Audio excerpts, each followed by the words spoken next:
你怀疑是他，去和他交个赡养。您，他有的话，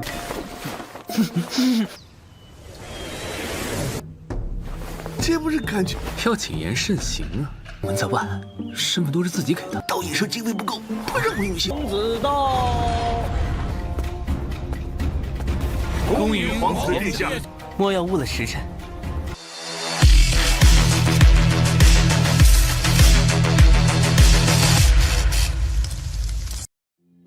Halo semuanya, selamat datang di Ruang Sinema. Bagaimana kabar kalian semua? Semoga selalu sehat dan baik-baik saja.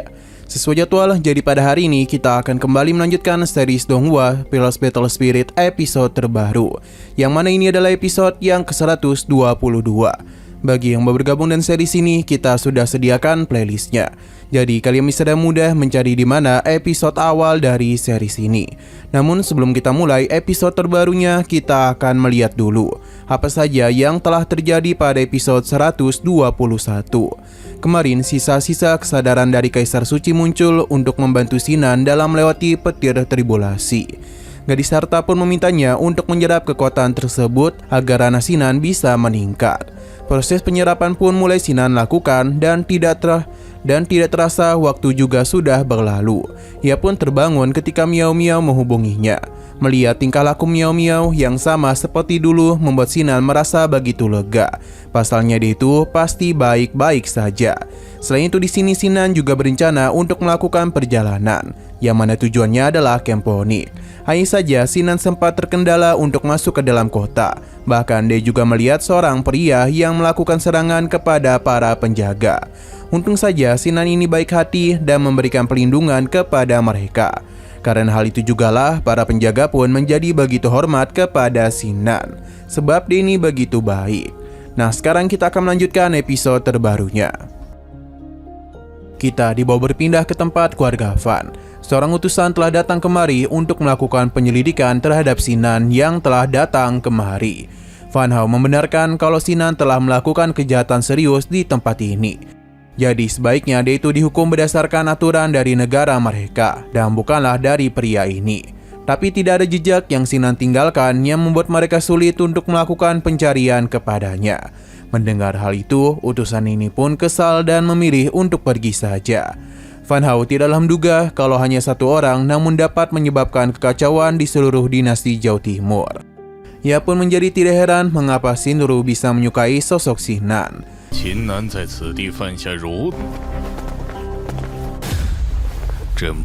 berpindah ke sebuah tempat lagi di mana ada seorang gadis. Di sana. Sesaat kemudian Pangeran Ketujuh telah datang dan merasa begitu kehausan. Gadis ini memberitahu kalau dia telah bertemu lagi dengan Tan Jiao. Pangeran Ketujuh pun mengingat kalau kakaknya ini pernah mengatakan ada pria tampan dari Tianfu yang dapat mengalahkan Yoji dengan mudah. Ia pun penasaran siapakah sosok tersebut. Selain itu, tadi ada seorang pria yang cukup mencurigakan. Tapi ia bukanlah Sinan karena memiliki penampilan yang berbeda. Tapi pria itu memiliki token ponik. Namun alih-alih menggunakan token tersebut, pria itu justru memilih menggunakan batu sumber untuk bisa memasuki kota. Saudarinya ini pun merasa ada yang aneh, jadi lebih baik Pangeran Ketujuh mengawasinya dan memberikan anggoro api kesayangannya kepada pria tersebut. Namun sebelum pergi, Pangeran Ketujuh masihlah sempat-sempatnya mengambil makanan dari saudarinya. 你怀疑是他，去和他交个赡养。您，他有的话。Siang berpindah kepada Sinan yang tengah menyamar. Ia memberikan beberapa anggur itu kepada gadis harta, yang mana dia pun cukup senang. Sedangkan untuk anggur yang tersisa diminta untuk diberikan kepada kekasih kecil Sinan. Bagi gadis harta, Pangeran Ketujuh tidaklah mungkin sebaik ini. Terlebih lagi dia itu juga memberikan tempat tinggal yang nyaman untuk Sinan.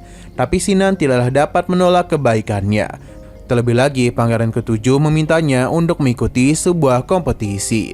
Jadi daripada menggunakan token Kemponik api, dia memilih untuk menggunakan nama dari Duansing saja agar dapat menemui ketiga master. Scene pun berpindah ke sebuah tempat di mana terlihat Shinru juga ada di antara orang-orang di sana. Ia sepertinya tengah mencari Sinan namun tidak kunjung menemukannya, dan justru malah bertemu dengan Rong Benzong.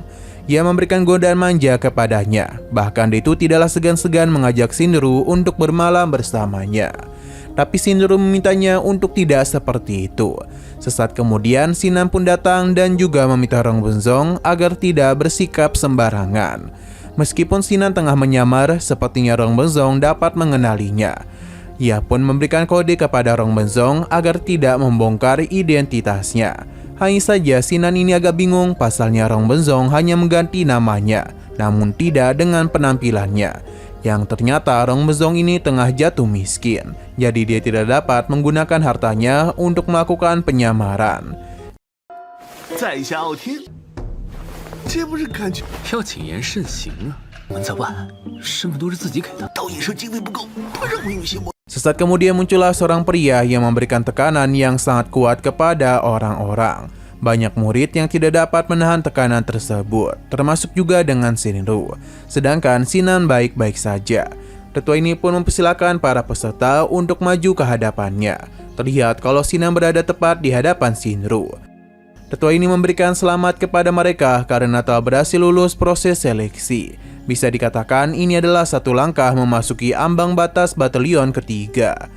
Tetua ini juga memperkenalkan para kapten penjaga dari 3 batalion. Ada Kapten Xiong dari Camp Suanu, ada Kapten Wang dari Camp Ponik, sedangkan tetua ini bernama Su dari batalion Macan Putih. Ketua Wang agak sedih sebab Sinan tidak hadir, tapi sebenarnya Sinan ada di sini namun tengah menyamar saja. Berhubung semua orang sudah berkumpul, jadi seleksi ini akan dimulai. Setelah acara ini selesai, mereka dapat memilih siapa yang berhak memasuki camp mereka. Hanya yang terbaiklah yang akan terpilih. Su berjanji jika ada yang dapat memasuki camp Macan Putih, maka muridnya itu akan mendapatkan bimbingan pribadi dari Lord Xiaori Macan Putih. Tawaran tersebut seketika saja membuat mereka terkejut. Pasalnya, Xiaori adalah jenderal paling senior di negara Fengtian.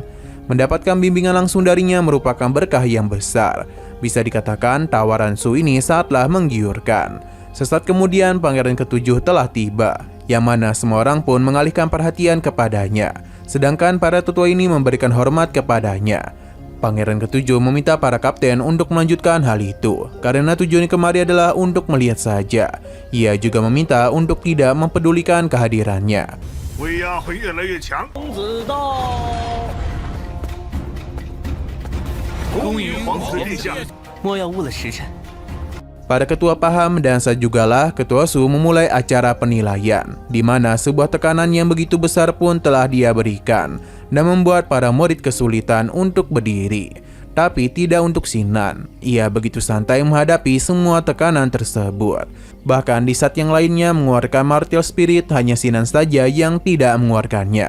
Namun tentu ada juga beberapa orang yang tidak mengandalkan Martial Spirit dan masih dapat bertahan. Tekanan ini pun terus meningkat seiring berjalannya waktu. Beberapa murid juga mulai bertumbangan karena tekanan itu sangatlah kuat untuk dapat mereka tahan.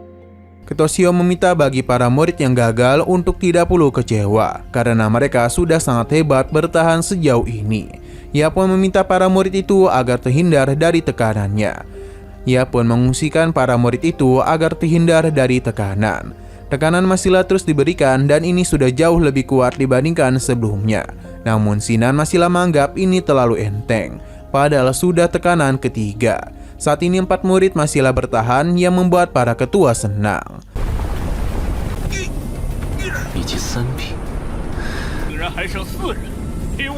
Nah, sayang sekali lagi seru-serunya episodenya pun harus bersambung dulu. Oke, sekian dulu pada video kali ini. Untuk video selanjutnya akan segera hadir. Jadi bagi kalian yang ingin mengikuti series ini, langsung saja klik subscribe dan aktifkan loncengnya. Terima kasih yang sudah menonton video sampai habis. Jika kalian suka pada video ini, klik like dan share ke teman-teman kalian tentang channel ini. Dan ditunggu aja kelanjutannya. Oke, sampai jumpa di video selanjutnya.